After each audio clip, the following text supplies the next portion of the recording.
السلام عليكم. السلام عليكم ورحمة الله. ازيكم يا شباب، عاملين ايه؟ يا رب تكونوا بخير. أسعد الله صباحكم أو مساءكم أينما كنتم بعون الله وقدرته. اللهم لا سهل إلا ما جعلته لنا سهلا، وإن شئت يا مولاي جعلت لنا الصعب سهلا إن شاء الله. إن شاء الله يا شباب هنبدأ النهاردة أولى محاضراتنا في كورس الميديكال تيرمينولوجي. هناخد النهاردة أولى محاضراتنا في مادة المصطلحات الطبية.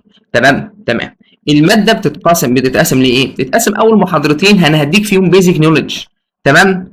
عشان الناس اللي بتقول لي يعني يا دكتور احنا عندنا مثلا كلمه مثلا سايت او كلمه مثلا اثيرو يا دكتور، فاكتب لي الكلمه. يا باشا انا هكتب لك الكلمات، بس انت كمان شويه بعد ما ناخد اول محاضرتين وثلاثه في الميديكال ترمينولوجي هديك السيستمز، فبالتالي هستخدم انا السافكس دي اللي هي البادئه بتاعت الكلمه في قلب كلمه كمان ان شاء الله باذن الله قدام. تمام. يعني كلمه مثلا يعني كلمه اثير اللي انا قلتها لك قبل كده، قلت لي يا دكتور اكتب لي الايه الكلمه كلها جنبها.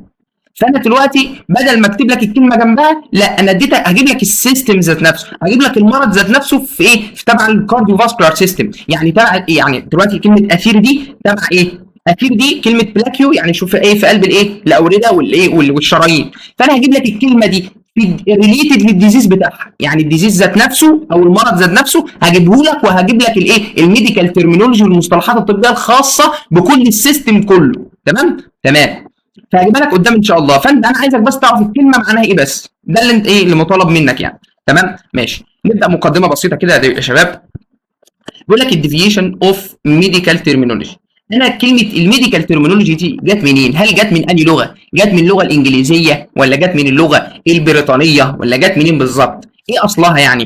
قال لك عشان اول حاجه علشان انت تدرس الاوريجن بتاع الكلمه اللي هو اصل الكلمه. ده علم اسمه الاتيمولوجي. اسمه ايه؟ اسمه الاتيمولوجي. برضه يا شباب قبل ما نخش كل كلمه انت تسمعها ما تمشيش. يعني كلمه اتم دي معناها اوريجن. معناها ايه؟ معناها اوريجن. تمام. كلمه اولوجي يا شباب، كلمه اولوجي معناها علم، معناها ساينس. تمام. يبقى انا اي كلمه باثولوجي، اناتومي مثلا، كلمه ايه؟ باثولوجي. خدنا كلمه باثولوجي علم الامراض، اخره كلمه اولوجي. خدنا فيسيولوجي، كلمه فيسيولوجي يعني علم وظائف الاحياء اللي هو اخره ايه؟ اخره اولوجي. برضه عندنا كلمه حاجه اسمها اونكولوجي. قال لك كلمه اونكو يعني ايه؟ يعني ورم او سرطان. فكلمه اولوجي يعني علم، فانا بقول انكولوجي فايه؟ هو علم الايه؟ علم الايه؟ الاورام او علم السرطانات. هناخد كلمه كمان شويه يا شباب، في كلمه اسمها جاين، فبقول جاينولوجي. جاين يعني ايه؟ يعني المراه، فبقول جاينيكولوجي مثلا. يعني ايه؟ علم دراسه السرطان في الايه؟ في الومنز. تمام. يبقى انا الكلمه اللي انا هطلعها من هنا كلمه اولوجي يعني ايه؟ يعني علم. تمام. انا بدرس الاوريجن اللي هو ذا ستادي اوف اوريجن اوف وورد، يعني عشان ادرس اصل الكلمه او الروت بتاع الكلمه او مصدر الكلمه. ده علم بسميه الاتيمولوجي. تمام. طبعا دي برضه مقدمه لابد منها علشان اعرفك انت داخل على ايه. قال لك ميني ميديكال تيرم، قال لك used today are based on ancient Greek او لاتين نيم. يعني اي كلمه يا شباب، اي كلمه دلوقتي هناخدها او معظم الميديكال تيرم اللي هي المصطلحات الطبيه كلها اصلها ايه بقى؟ اصلها جريك من عند الاغريق، او كلمات جايه من عند الايه؟ او كلمات لاتينيه. تمام. يعني انسى خالص الانجليزي بتاعك، هي عباره يا اما كلمات لاتينيه يا اما كلمات ايه؟ جريك اغريق. تمام. قال لك يا باشا الكلمه بقى، قال لك word building became and remain the primary way to describe new medical discovery. بيقول لك ان بناء الكلمه ذات نفسه بيصبح هو الحاجه اللي انا ايه؟ اللي انا بعبر بيها عن الحاجه اللي قدامي. يعني مثلا عندي مثلا عندي القلب مثلا، ما اقولش عليه قلب، اقول عليه ايه؟ كارديو. هو اسمه كده في ايه؟ في لغه الطب اسمه ايه؟ اسمه كارديو. تمام. بيقول لك يا باشا انت عندك الورد هارت، كلمه هارت مثلا، ده بيديك مثال اهو. الهارت عندك مثلا الهارت مثلا، قال لك هو ديسكا ايه؟ derived from old English heart which comes from a word related to cardia. جاي من ايه؟ من كلمه في الاغريق بسميها ايه؟ بسميها كارديا. يعني كلمه هارت اصلا جايه اصلا من ايه؟ من واحد انجليزي اسمه ايه؟ هورت. فهو سماها لكلمه لكلمه، لكن هي تبع كلمه اغريقيه اسمها ايه؟ اسمها كارديا. لكن كلمه كارديا بتاعتها بتتكتب كده كارديا. كارديا. تمام تمام. المهم يعني انا عايزك تعرف في الكلمه ان انت اصل الميديكال تيرم بتاعتك ان شاء الله كده هيكون ايه؟ لاتين نيم، او اما يبقى او ايه، او اغريق او جريك. تمام تمام. نبدا بقى يا شباب. الفورمينج ميديكال تيرم، يعني الميديكال تيرم بتاعتي بتتكون من ايه؟ الكلمه ذات نفسها بتتكون من ايه؟ قال لك الميديكال تيرم بيتكون اول حاجه بالبادئه، بالايه؟ بالسفكس، او بسميها البادئه، البادئه بتاعت الايه؟ الكلام. تمام تمام. قلت لك الكومبايننج فورم اللي هو حرف الاو او الاي اللي بحطه بعد الكلمه عشان ايه؟ الزقها بالايه؟ بالكلمه اللي بعدها. تمام. بعد كده بقى اصل الكلمه اللي هو الروت، الورد روت اللي هو اصل الكلمه ذات نفسها بقى. تمام. بعد كده ايه؟ السفكس اللي هو ايه؟ نهايه الكلمه. يعني انا دلوقتي عندي بادئه، وعندي الايه؟ نهايه، وعندي الايه؟ اصل الكلمه، وعندي الايه؟ كومبايننج فورم. تمام. ايه اللي بيديني المعنى بتاع الكلمه؟ هو مين؟ هو الايه؟ الورد روت. ده وده ياثر لي على المعنى ذات نفسه، يعني يا اما يقلله يا اما ايه. يعني مثلا عندي كلمه، مثلا كلمه تنشن مثلا، كلمه تنشن. حلو قوي الكلام، حلو الكلام. لو حطيت هنا بادئه سميتها هايبر يبقى عالي، يبقى دي بسميها ايه؟ دي بسميها بريفكس. طب لو حطيت هايبو هايبو تنشن، يبقى كده ده الاوريجن معناها الضغط، التنشن ده الضغط. اللي بيأثر لي بقى الكلمه هل هو عالي ولا واطي؟ الايه؟ البريفكس اللي انا ايه؟ اللي انا بستخدمه. تمام تمام. يبقى بس انا اصل الكلمه عندي هو مين؟ هو الايه؟ الوورد الروت بتاع الكلمه. تمام ماشي. نبدا اول حاجه عندي ناخد الايه؟ بعض التعريفات. اول حاجه عندي الروت بتاع الكلمه، قلت لك هو الايه؟ هو المين بارت اوف وورد which contains the basic meaning. يبقى هو المين بارت بتاعي اللي بيديني مين؟ المين ايه؟ المين البيزك مينينج، هو اللي بيديني البيزك مينينج اللي هو بيديني المعنى الاساسي بتاع الكلمه. انت الكلمه مثلا زي ما قلت لك هايبر تنشن، كلمه تنشن يعني ضغط، خلاص انا عرفت ان ضغط، هو ضغط الدم. هل هو بقى عالي ولا واطي؟ هعرف بقى الموديفيكيشن بتاع البريفكس بتاعتي. تمام تمام. او كلمه بريفكس عندي الورد بارت اتش تقول ايه؟ البيجاننج. يبقى كلمه، يبقى البريفكس اللي هي البادئه بتربط فين؟ بتربط في اول الكلمه. السفكس بتربط فين؟ ذا اند اوف ايه؟ اوف وورد، في اخر الكلمه. الكومبايننج فورم قلت لك هو الايه؟ الحرف اللي انت بتضيفه علشان ايه؟ اهو الفويل، عشان الصوت بتاع الصوت يبقى ايه؟ تعرف تنطق الكلمه يعني. تمام تمام. انا عارف طبعا ان انا عمال الغي كتير. ايوه دخلني بقى على الايه؟ المعلومات المهمه يا دكتور. تمام. عندنا اول حاجه عندنا كلمه ايه؟ حاجه اسمها اكتين. كلمه اكتين، اكتين يعني ايه؟ يعني لايت. وخدنا كلمه اسمها اكتينو بكتيريا. اكتينو ايه؟ اكتينو بكتيريا. يبقى انا كلمه اكتين، اول ما اسمع كلمه اكتين انا على فكره انا داخل فين دلوقتي؟ اه وورد روت اند ايه؟ كومبايننج. انا دلوقتي باخد امثله على الايه؟ على الوورد روت، على الجذر بتاع الكلمه، على جذر الكلمه، الروت بتاع الكلمه. لما اسمع كلمه اكتين فانا بقول ايه؟ لايت. دي الاو دي طبعا ديت الايه؟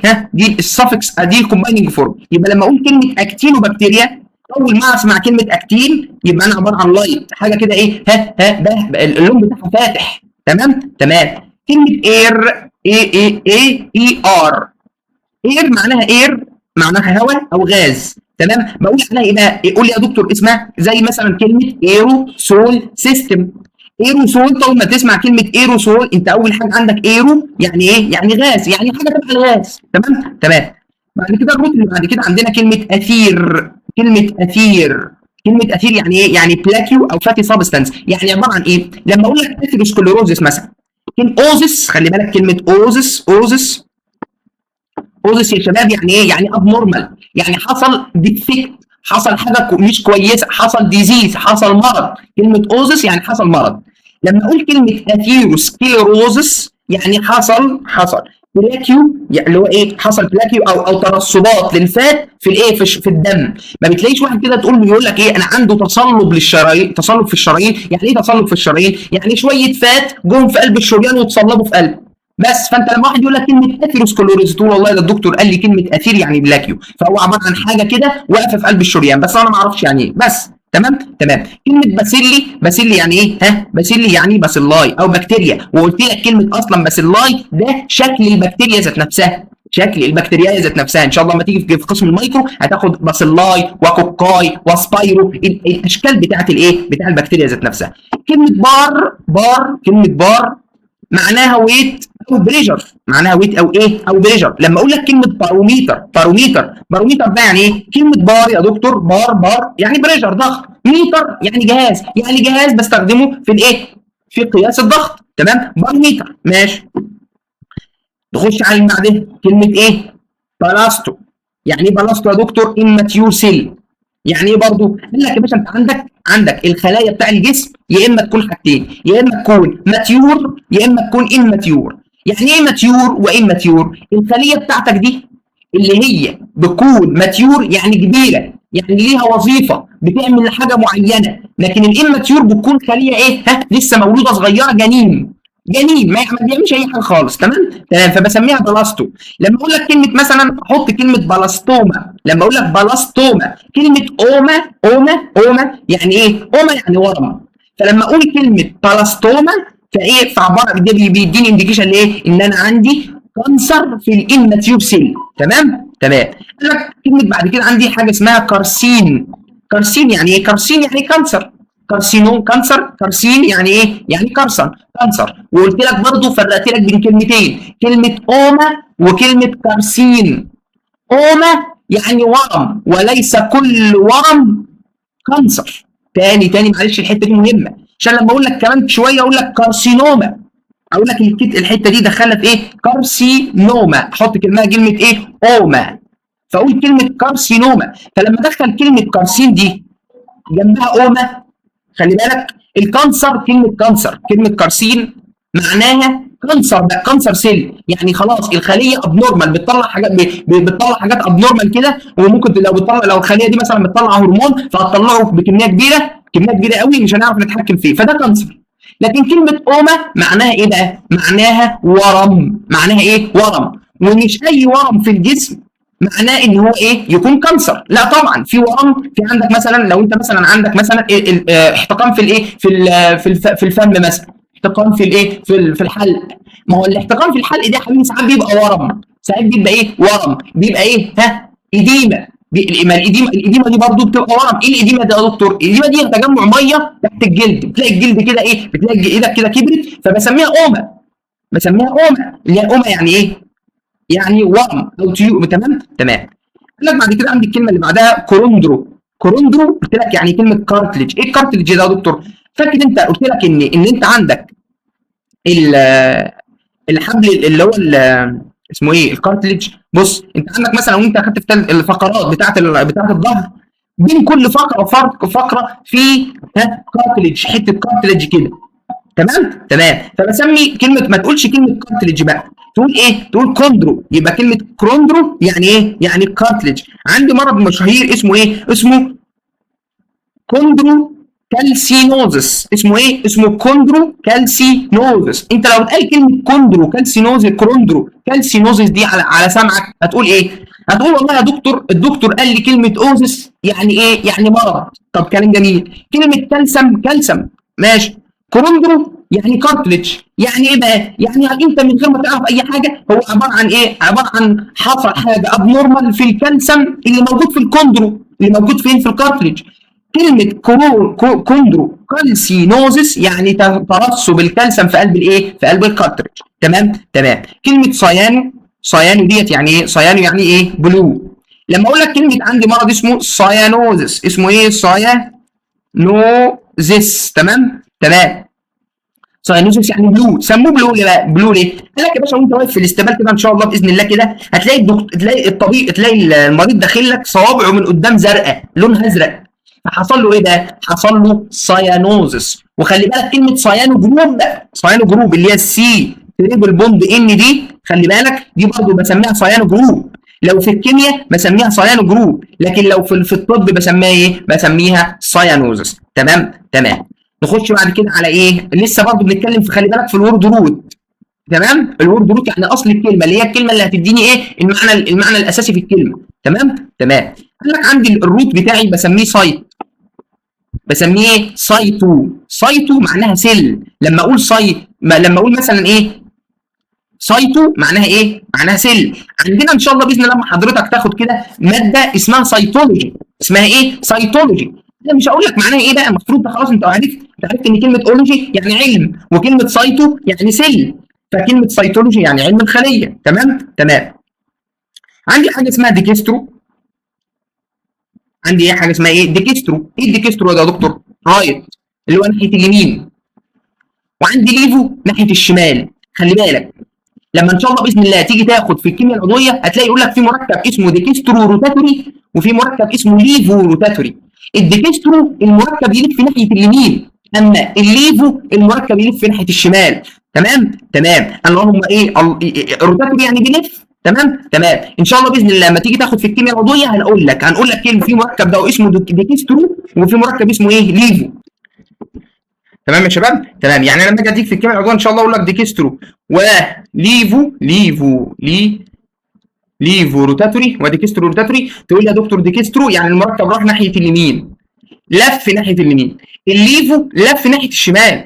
طبعا ساعتها تدعي لدكتور حسام عشان دكتور حسام بيقول لك حاجات انت كنت مع عمرك ما هتعرفها ان شاء الله بنفس الطريقه الايه السهله والجميله دي. بعد كده نخش على كلمه ايه؟ دبس. يعني ايه كلمه دبس يا دكتور؟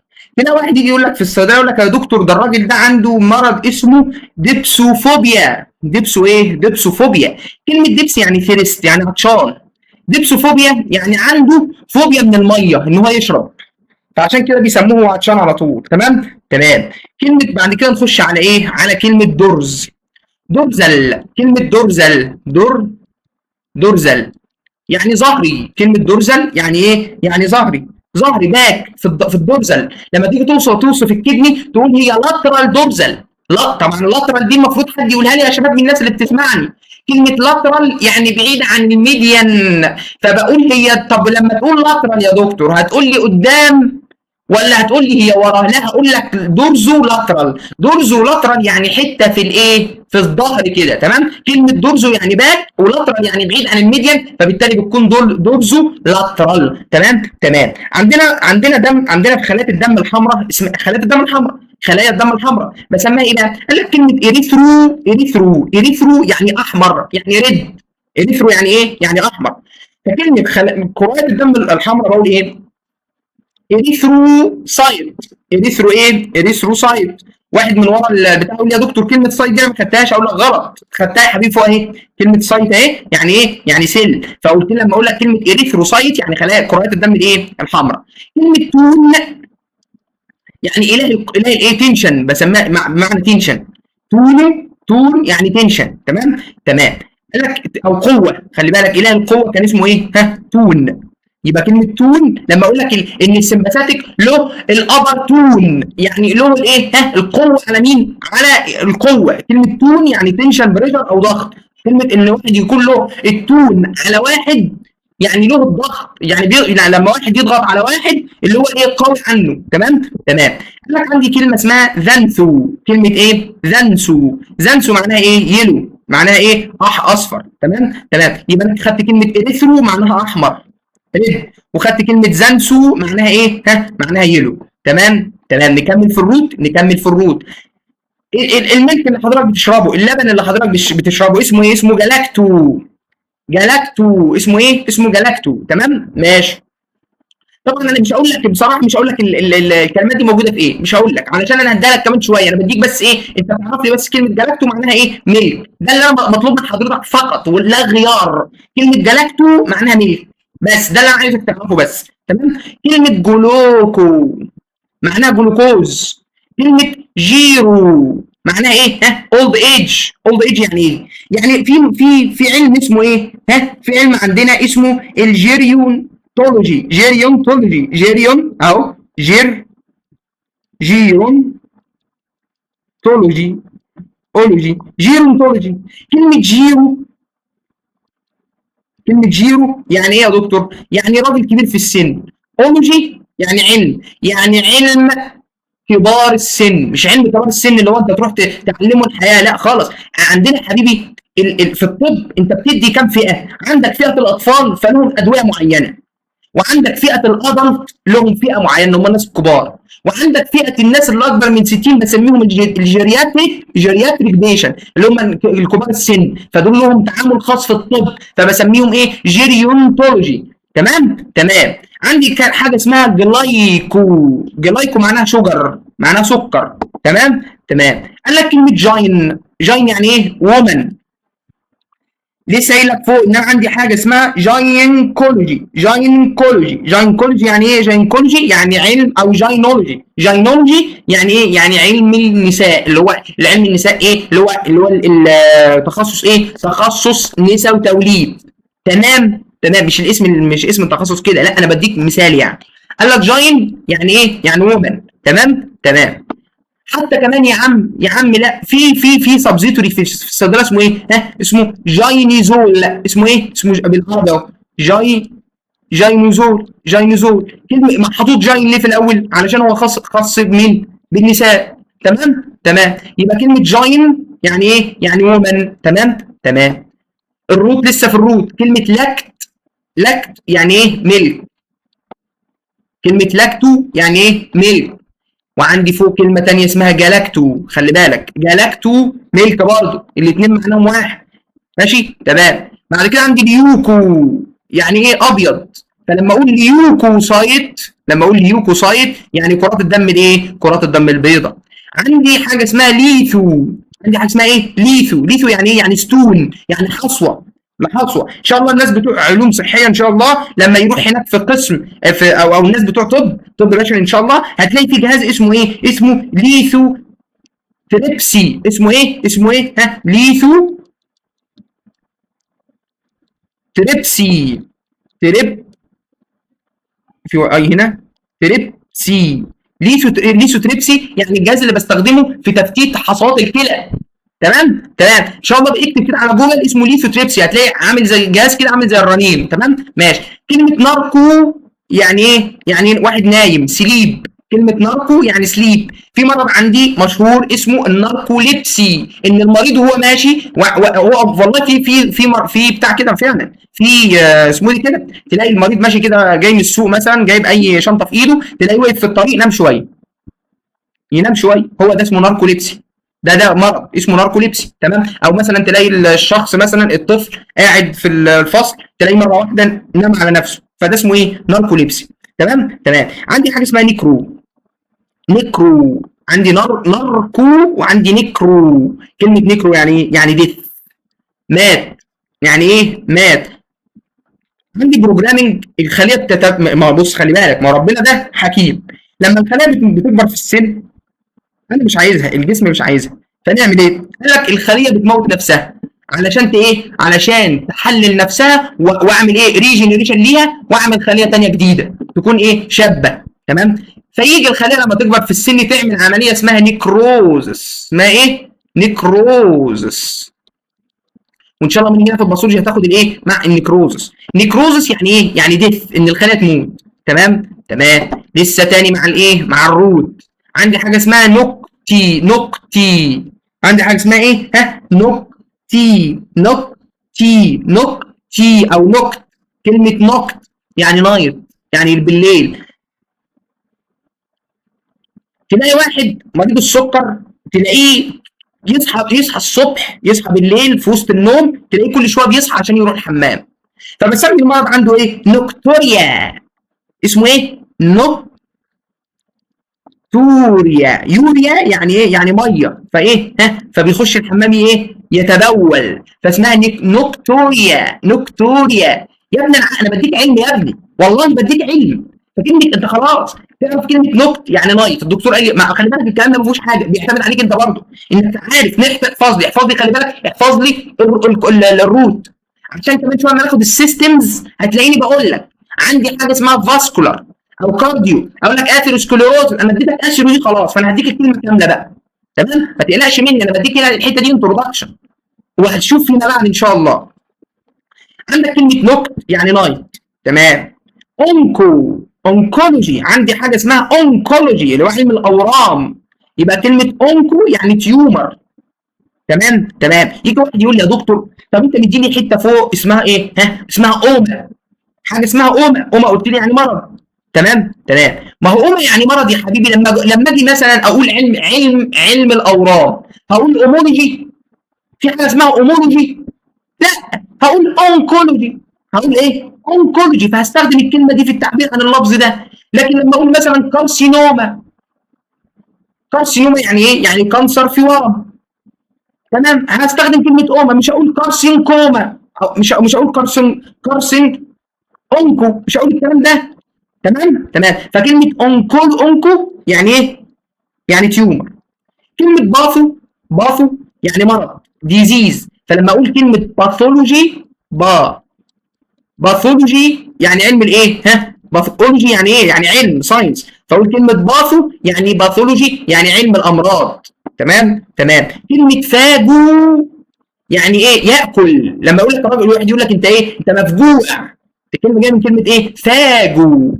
عندي خليه في جوه جسم الانسان اسمها الخليه البلعميه، بسميها ايه؟ بسميها فاجو. المفروض انت حضرتك والله تقول لي فاضل كلمه خليه. ها؟ قول لي خليه يعني ايه يا ابني؟ سل يعني ايه يا ابني؟ يبقى اسمها المفروض، انا سامعك اهو انت بتقول سايت يا دكتور، فانا اقول لك شكرا، انت اسمها فاجوسايت. تمام تمام. كلمه فون يعني ساوند. يعني ايه؟ يعني ساوند. فونو يعني ايه؟ يعني ساوند. تمام، يعني صوت او فويس. الفون اللي انت ماسكه في ايد حضرتك ده اسمه فون. اسمه ايه؟ ها؟ فون. فايه؟ فعشان كده انا بتكلم منه، بعمل منه فويس ساوند. تمام تمام. عندي حاجه اسمها سودو. ما تقولش كلمه بيسودو، ما تقولش، ما بتتنطقش كده، بتتنطق سودو، معناها فولس يعني خاطئ. ايه الكلام ده يا دكتور؟ عندي مثلا دواء اسمه الافيدرين، دواء اسمه الافيدرين، هو على طول اسمه السودو افيدرين، يعني الافيدرين الخاطئ. عندي انزيم في الجسم اسمه الاسيتايل كولين، قصدي اسمه الاسيتايل كولين. الاسيتايل كولين ده هو بيتكسر بانزيم اسمه الكولين استريز. في انزيم تاني في الجسم بسميه السودو كولين استريز، اخو الكولين استريز او الفولس منه. تمام تمام. عندي حاجه اسمها البايو. الباي ده يعني ايه يا باشا؟ قال لك البايو ده هو اللي هو الباص.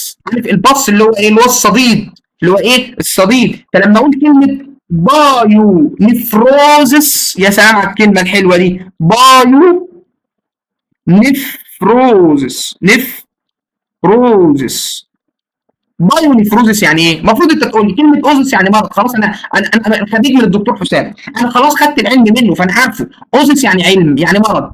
اوزس يعني ايه؟ مرض او ابنورمال، حاجه غير طبيعيه. وكلمه بايو يعني ايه؟ بص. كلمه ايه؟ بايو يعني بص. يعني إيه؟ وكلمه نفرون يا ابني جايه من الكليه. تمام تمام. فبص في الايه؟ في الكليه. ماشي تمام. نكمل تاني عن في الروت. عندي حاجه اسمها بايرو يعني ايه؟ يعني فيفر. تمام تمام. فيفر يعني حراره. تلاقي في دواء اسمه ايه؟ اسمه انتي بايريتك. اسمه ايه؟ انتي ايه؟ انتي بايريتك، يعني مضاد للايه؟ للحراره. تلاقي الباراسيتامول وانت بتاخد في الفارما يقول لك خلي بالك انا بديك الكلام ده ليه؟ ها قول لي كده. تيجي تاخد في الفارما تلاقي في دواء اسمه الباراسيتامول يقول لك الدواء ده بيستخدم انتي بايريتك. يا دكتور انت ما تعرفش يعني ايه بايريتك اصلا. فانا الحمد لله انا قلت لك اهو، المفروض الكام داتا اللي انا بعتهم لك دول حتى لو انت ما ذاكرتهمش دلوقتي في الكورس التاهيلي يا باشا يفضلوا معاك لغايه ما تخلص. تمام تمام. فكلمه بايرو يعني ايه؟ يعني ايه؟ بايرو يعني فيبر. لما اقول لك انتي بايريتكس. تمام تمام. سبيلت كلمه ايه؟ سكيزو. كلمه ايه؟ سكيزو. الكلمه دي هتقابلك مره في ماده اسمها العقاقير ان شاء الله وانت في صيدله، للناس بتوع صيدله. وهتقابلك مره في ايه؟ في ان شاء الله الناس بتوع فين؟ هتقابلك مره في مرض شهير اسمه السكيتسوفرينيا. اسمه ايه؟ السكيتسوفرينيا اللي هو ايه؟ انفصام الشخصيه. كلمه سكيزو يعني ايه؟ يعني سبيلت. طبعا في العقاقير هتقابلك ان شاء الله، بدعي لي في ايه؟ في تشريح وانت بتشرح النبات، وانت في تركيب النبات كده هتلاقي في حاجه اسمها مش عارف اسكيزو ايه. ابقى قولها لي ساعتها وبدعي لي طول ما ايه ما تسمعها. تمام تمام. يبقى انا عندي كلمه سكيزو يعني سبليت، انفصام او انفصال، ديفيجن او ايه؟ ها قطع. تمام تمام. بعد كده ناخد ايه؟ سكليرو. يا سلام يا سلام يا دكتور حسام، والله انت راجل محترم. اداني من شويه كلمه اسمها اثيرو، واداني بعدها كلمه اسمها سكليرو، فحطهم في كلمه اسمها ايه؟ اثيروسكليروزس. كلمه اوزس يعني ايه يا دكتور؟ كلمه اوزس يا حبيبي يعني ابنورمال، يعني مرض، فاكيد مرض. سكلير يعني هابلنج، تصلب. اوزس يعني فات، او بلاكيو يعني تصلب في الشرايين. الحمد لله.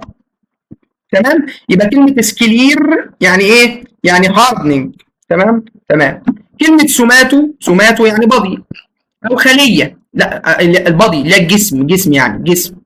سوماتيك لما اقول السوماتو يعني ايه؟ يعني جسم. تمام تمام. سبايرو، سبايرو يعني بريث، النفس. عندي ان شاء الله باذن الله لما حضرتك تبقى راجل دكتور كبير تلاقيك بتقول لك يا دكتور احنا عندنا جهاز اسمه سبايروميتر. سبايرو ايه؟ سبايروميتر.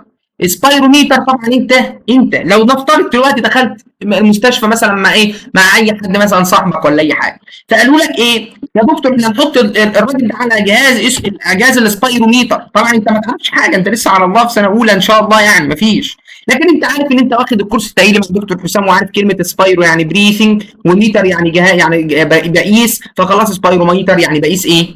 بقيس التنفس. تمام تمام. كده الحمد لله خلصنا اولى محاضراتنا. طبعا دي المحاضره الثانيه، انا حاطط لك المحاضره شابتر 1 وشابتر 2 مع بعض. تمام تمام. نراجع بسرعه بقى كده يا شباب عشان ايه؟ عشان نبقى تكون معايا كده على الايه وانت ماشي. طبعا يا شباب انا عايزك وانت بتذاكر الكلام ده كلام ايه؟ اهم حاجه الروت. انا دلوقتي بديك الروت، بديك البريفكس، بديك السافكس، وبعد كده بديك الايه؟ الحاجات دي كلها كومبايننج فورم. تمام تمام. بعد كده كمان شويه هقول لك انا هديك، تعالى هوريك اللي مستنيك بعد كده. تعالى يا عم، تعالى يا عم، تعالى يا عم، تعالى يا عم. ده ان شاء الله باذن الله، ده هو اللي انت شايفه قدامك، ده اللي هنبداه الاول. ده شابتر 1 و2 3 و4 بقى. تعالى نشوفه كده عباره عن ايه، عشان بس انا عارفك ايه دماغك هتوديك فين، انا عارف. تعالى يا عم كده شوف كده. بص بص، هناخد الكارديو فاسكولار سيستم فيه، هديك الهارت بقى. الهارت اهو. بص هديك ايه؟ الاي بي كارديوم، المايوكارديوم، الكلام ده كله اهو. حاطط لك، بص ايوه هي دي. هقول لك كلمه كارديو يعني ايه؟ يعني كذا، يعني هارت. فهحط لك بقى كارديا، هحط لك كارديولوجي او هحط لك في كلام اهو. عشان ايه؟ اهو عندي كلمه كارد دونيتنج هارت، كلمه هارت. لما اقول لك احط لك في كلمه اسمها اندوكاردايتس، ايتس يعني ايه؟ انفلاميشن. فلما اقول لك اندوكاردايتس يعني حاجه جوه الاندو، ومديك اهو، مديك حاجات اهو. مايوكاردايتس مديك، يعني هديك ايه؟ انا دلوقتي بديك الاول، بديك انتروداكشن يعني كلمات هستخدمها. لما تجي لي كلمه زي كلمه مثلا ايه؟ سبايرو، اخر كلمه قايلينها. لما اقول لك كلمه سبايرو يا دكتور يعني ايه؟ لما اجيبها لك بعد كده، لما اجي اخد الاسبيراتوري ما تبقاش مش عارفها، انا اديتها لك قبل كده فخلاص تبقى عارفها. تمام اهو. بص يا عم، تعال الميديكال تيرم اهو. تعال يا عم. عندي كلمه انجيو مثلا، كلمه انجيو. انجيو دي يعني ايه؟ الواحد مش قادر. الانجيو يعني حاجه مثلا ايه؟ حاجه وعائي، اللي هو الايه؟ الاوعيه الدمويه، بسميها كلمه انجيو. لما اقول لك مثلا دخلنا في كلمه انجيو، انجيو مثلا ايه؟ انجيوما، انجيوما، ورم، وانجيوما. كلمه اوما دي خلاص انت خدتها قبل كده، فخلاص انت عارفها. تمام تمام. كلمه جرافي هقدر لك برضه عن كلمه بلاستي خدتها قبل كده. فلما اقول لك انجيو بلاستي القسطره اهو. تعالى يا عم. كلمه فازو. شوف بدي لك الكلام، انا بديك بس في الاول كده انتروداكشن. تمام تمام اهو. فازيكولار الاوعيه الدمويه اهو. بص كلام، بص يا باشا اهو. كلمه فازو دخلها تاني، فازو دايلاتيشن توسيع، فازو دايليتور موسع بقى، فازو كولايتس ايتس يعني التهابات. خلي بالك كلمه خدها مني دي. كلمه ايتس يعني ايه؟ يعني انفلاميشن. تمام. فده اللي مستنيك ان شاء الله. بص اهو. فيلوبايتس برضو خلي بالك الالتهاب وريدي. فده الحاجات اللي مستنياك ان شاء الله فيما بعد اهو. بص مديك، انا مديك شويه حاجات حلوه. تمام. كلمه اهو جايب لك كلمه فارنكس مثلا، البلعوب ده مدخله لك في كذا كلمه اهو. تمام تمام. اللارنكس، الحنجره، لارنجيال، مدخلها لك في ايه؟ في كذا حاجه برضه اهو. تمام اهو. نفس الكلام اهو. تعالى يا عم بس اما اديك ايه، انا عايز بس ايه اهو مدخلك كل الكلمات اهو. بص تعال. كلمه بنيه خدناها قبل كده. ماشي. بس بعد كده بديك الكلمات الاولانيه، وبعد كده بدخلك على ايه؟ على كل حاجه لوحدها وبظبط لك الدنيا، هظبط لك الدنيا ما تقلقش في اي حاجه. تمام يا باشا؟ تمام. فالكلمات اللي انا بديها لك دلوقتي اللي هي الكلمات اللي هنا دي، فانت يا حبيبي تحفظ كلمه باسيلي خلاص انت عارفها بكتيريا. كلمه بارو يعني خلاص بريجر، لما تيجي لك ان شاء الله في كلمه كامله تبقى عارفها. تمام يا عم. خذ العلم علمه للناس، فالله قال ليحيى يا يحيى خذ الكتاب بقوه. سلام على المرسلين، الحمد لله رب العالمين.